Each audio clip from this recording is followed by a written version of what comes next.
തലച്ചോറിനുള്ളിലെ രക്തക്കുഴലുകളിൽ രക്തം കട്ടിപിടിച്ച് ബ്ലോക്ക് ആകുന്നതിനെയോ ധമനികൾ പൊട്ടി രക്തസ്രാവം ഉണ്ടാകുന്നതിനെയോ ആണ് സ്ട്രോക്ക് അഥവാ പക്ഷാഘാതം എന്ന് പറയുന്നത്. ഇത് കാരണം തലച്ചോറിലെ ന്യൂറോണുകൾ നശിക്കുകയും ആ ന്യൂറോണുകൾ ഏത് ഭാഗത്തെയാണോ കൺട്രോൾ ചെയ്യുന്നത് ആ ഭാഗത്തെ പ്രവർത്തനങ്ങളെ ബാധിക്കുകയും ചെയ്യുന്നു. ഈ രോഗത്തെ നമുക്ക് എങ്ങനെ തടയാൻ സാധിക്കും? രക്തസമ്മർദ്ദം, പ്രമേഹം മുതലായ ജീവിതശൈലീ രോഗങ്ങൾ വരാതിരിക്കാനും വന്നെന്നിരുന്നാൽ കൃത്യമായ ചികിത്സയിലൂടെ നിയന്ത്രിക്കാനും ശ്രമിക്കുക. അമിതമായ മദ്യപാനവും പുകവലിയും പൂർണ്ണമായും ഒഴിവാക്കുക. കൃത്യമായ വ്യായാമം ശീലിക്കുക. സമീകൃതമായ ഭക്ഷണക്രമം പാലിക്കുക. അതുപോലെ തന്നെ മെഡിറ്റേഷൻ, യോഗ എന്നിവയിലൂടെ ആങ്സൈറ്റി, സ്ട്രെസ് എന്നിവയെല്ലാം നിയന്ത്രിക്കാൻ ശ്രമിക്കുക. ഇതിലൂടെ 90% വരെ സ്ട്രോക്ക് നമുക്ക് തടയാൻ സാധിക്കും. ഈ രോഗത്തെ നമുക്ക് എങ്ങനെ തിരിച്ചറിയാൻ സാധിക്കും?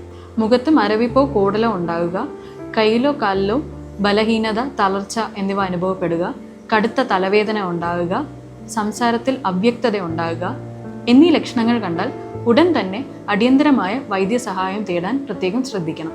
എപ്പോഴാണ് നമ്മൾ ആയുർവേദ ചികിത്സ സ്വീകരിക്കേണ്ടത്? അടിയന്തര ചികിത്സ കഴിഞ്ഞ് 3 ആഴ്ച മുതൽ 3 മാസം വരെയുള്ള സമയത്തെയാണ് golden period of stroke rehabilitation എന്ന് അറിയപ്പെടുന്നത്. രോഗബാധിതരിൽ കഴിയുന്നത്ര പ്രവർത്തനം വീണ്ടെടുക്കുവാനും അവരുടെ ജീവിത നിലവാരം മെച്ചപ്പെടുത്താനുമാണ് ആയുർവേദ ചികിത്സ ലക്ഷ്യമിടുന്നത്. അതിനായി അധികം വൈകാതെ തന്നെ ആയുർവേദ ചികിത്സ സ്വീകരിക്കാൻ ശ്രമിക്കുക.